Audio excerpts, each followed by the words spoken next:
Welcome back to my channel, Balance Sheets Matter. Today we're going to be looking at Epam systems and do a stock analysis on Epam. But before we get into the stock analysis, of course, make sure to subscribe to my channel, Balance Sheets Matter. I do individual stock analysis videos, so if you want to get ideas on potential stocks to buy and value traps to avoid, make sure to subscribe to my channel. If you do want me to take a look at a stock, make sure to leave it in the comments below.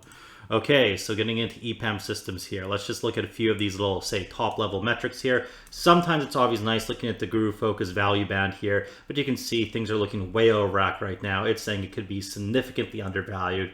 Maybe this is somewhat true, but this basically uses past historical data and trends to project what's going forward. And with the big deceleration that's happening, I'm not so confident Epam is going to be growing at the previous rate they were before.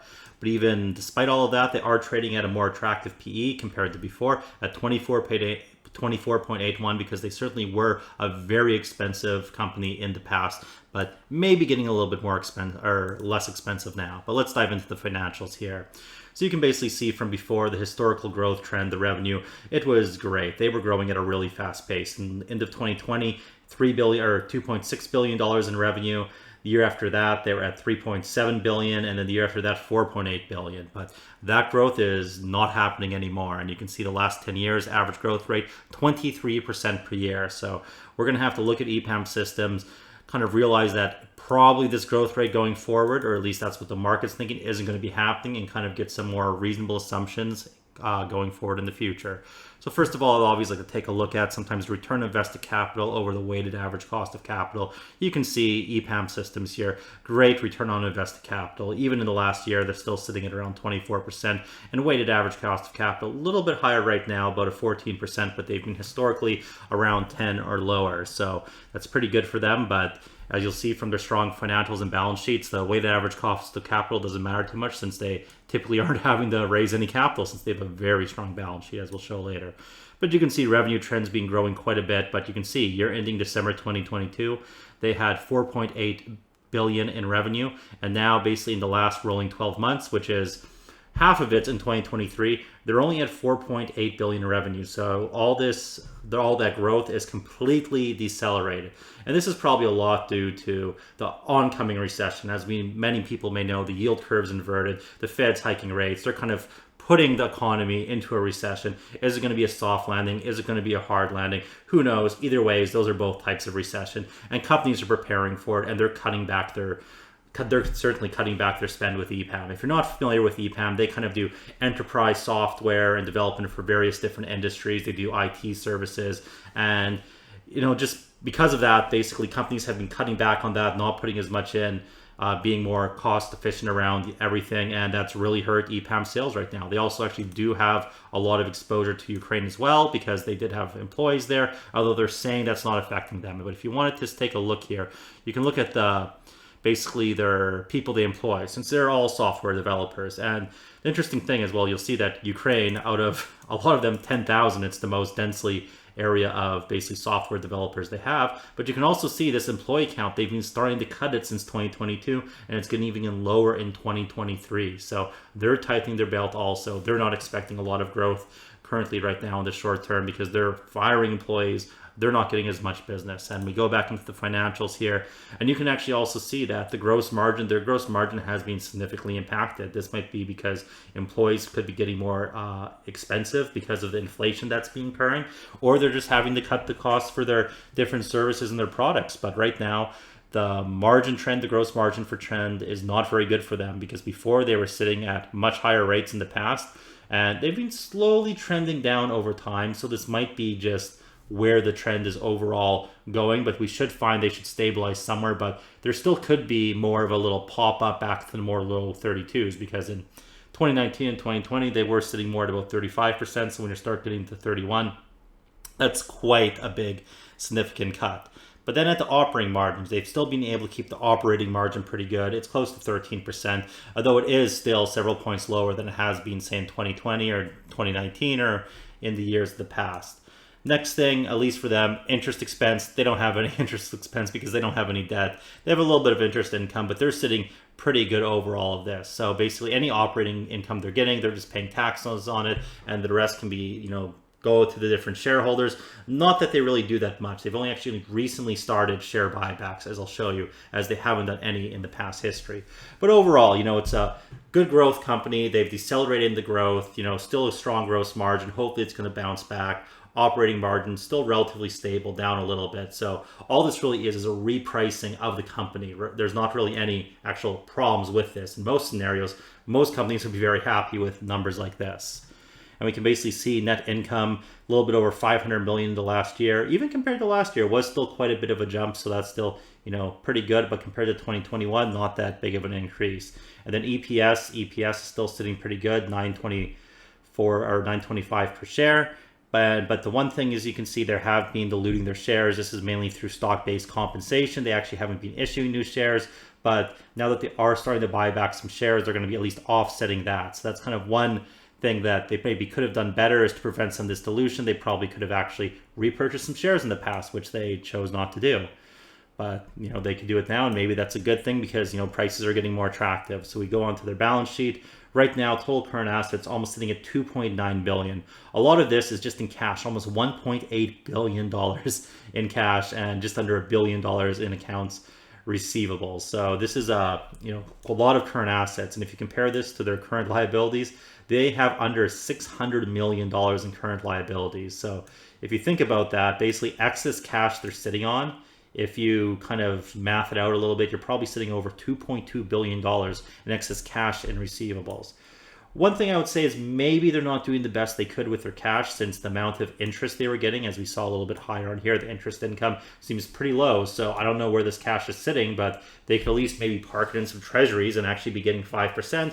So it's a little disappointing they're not doing that, since they don't really have anything else there if they've been doing with the cash. But overall total assets just sitting under 4.1 billion, although there is a little bit of goodwill of just over 500 million, since they have been doing acquisitions along the way.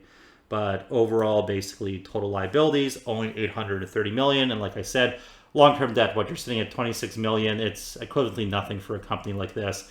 When you look at the total long-term liabilities, only 246 million. A lot of those are just like, leases and obligations they have. So overall, this is an extremely strong balance sheet, and they're effectively sitting at total equity of $3.2 billion, 3.26. Although we do want to take out about that, I think it was 534 for the goodwill. So you kind of would want to subtract out that to see kind of what their tangible equity really is, leaving them more at about $2.7 billion. Now, when you look at their market cap, which I think is sitting around $12 billion right now, that's actually a pretty big chunk of their market cap. So that does give them the opportunity to potentially buy back a lot of shares. And when you're doing a valuation, you see a 24 PE, which they're sitting at right now, you got to realize a big chunk of that valuation is just pure cash. You adjust for that, and there's probably sitting a little bit lower at maybe a 19-20 P ratio if they were to just buy back the shares with their excess cash effectively.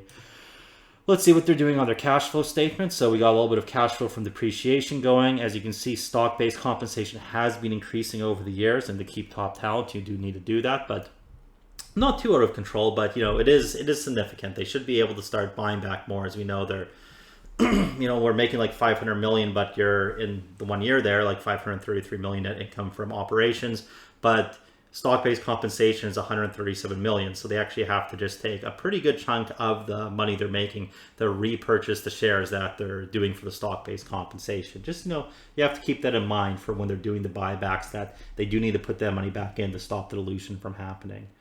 And then we look basically the purchase of plant, property, and equipment. It's at usually a quite a bit lower rate than the cash flow from depreciation, basically. So in a way, the free cash flow they're actually making is higher than what they're reporting.